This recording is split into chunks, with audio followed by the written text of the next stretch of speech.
السلام علیکم۔ آج ہم پڑھیں گے سورۃ آل عمران آیت نمبر 106 to 110۔ بسم اللہ الرحمن الرحیم۔ یوم جس دن تبیض سفید ہوں گے وجوہ ان کے چہرے، وتسود اور کالے ہوں گے سیاہ ہوں گے وجوہ ان کے چہرے۔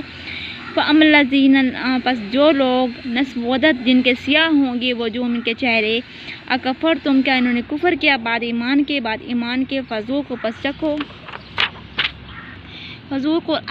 عذاب بما سبب اس چیز کے کن تم تھے تکفرون انکار کرتے۔ وَأَمَّا الَّذِينَ اور وہ لوگ نبیضت جن کے سفید ہوں گے وجوہ ان کے چہرے، فافی پس ہوگے رحمت اللہ تعالیٰ کی رحمت ہوگی ان کے اوپر، ہم فیہا خالدون وہ ہمیشہ جنت میں رہیں گے۔ تلکا یہ آیات اللہ تعالیٰ کی آیتیں ہیں، نتلوہا پڑھی جاتی ہیں علیکا تجھ پر بالحق حق کے ساتھ، وما اللہ نہیں اللہ یرید ارادہ کرن کا للعالمین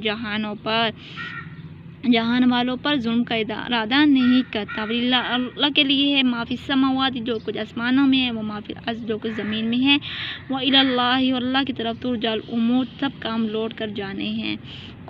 تم تھے خیرا امتی بہتر امتی اخرجت جو نکالی گئی جو للناس لوگوں میں سے، تامرون حکم کرتے بالمعروف بھلائی کا، وتنہون انکار کرتے روکتے تھے ان منکر برائی سے انکار کرنے سے، وتؤمنون باللہ ایمان لاتے اللہ پر، ولو اور کاش کے آمن ایمان لاتے اہل کتاب والے، لکانا البتہ ہوتا خیرا بہتر لہم ان کے لیے، منہم المؤمنون بعض ان میں سے، منہم کچھ ان میں سے ایمان والے ہیں، واکثرهم اور اکثر ان میں سے فاسقون فاسق ہیں۔